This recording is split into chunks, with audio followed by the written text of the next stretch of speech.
حاتم طائی عرب کے قدیم دور کے ایک معروف شخصیت تھے جنہوں نے اپنی سخاوت، دریا دلی اور مہمان نوازی سے نہ صرف اپنے قبیلے بلکہ پورے عرب میں شہرت پائی۔ ان کا تعلق یمن کے قبیلہ تیس سے تھا جو اپنی بہادری اور شرافت کے لیے بھی مشہور تھا۔ حاتم طائی کا نام آج بھی سخاوت کی مثال کے طور پر لیا جاتا ہے اور ان کے بے شمار قصے عربی ادب اور لوک کہانیوں میں سنائے جاتے ہیں۔ حاتم طائی نہ صرف اپنے دوستوں بلکہ دشمنوں کے ساتھ بھی فراخ دلی اور رحم دلی سے پیش آتے تھے۔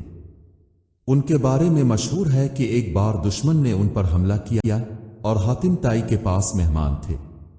وہ دشمن کو چھوڑ کر اپنے مہمانوں کی خدمت میں لگ گئے۔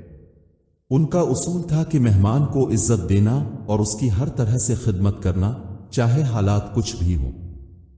حاتم کی سخاوت کا ایک اور مشہور واقعہ یہ ہے کہ ایک مرتبہ ایک ضرورت مند شخص ان کے پاس آیا اور اس وقت حاتم کے پاس کوئی چیز نہ تھی کہ وہ اسے دے سکیں، لیکن پھر بھی انہوں نے اپنے سب سے پسندیدہ گھوڑے کو قربان کر دیا تاکہ وہ شخص خالی ہاتھ واپس نہ جائے۔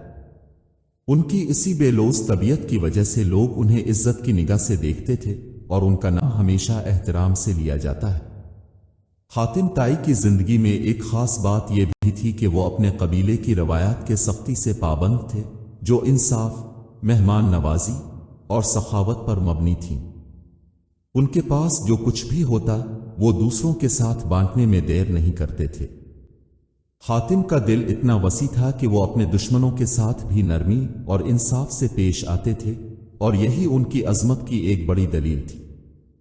578 عیسوی میں ان کی موت کے بعد بھی ان کے قصے صدیوں تک زندہ رہے۔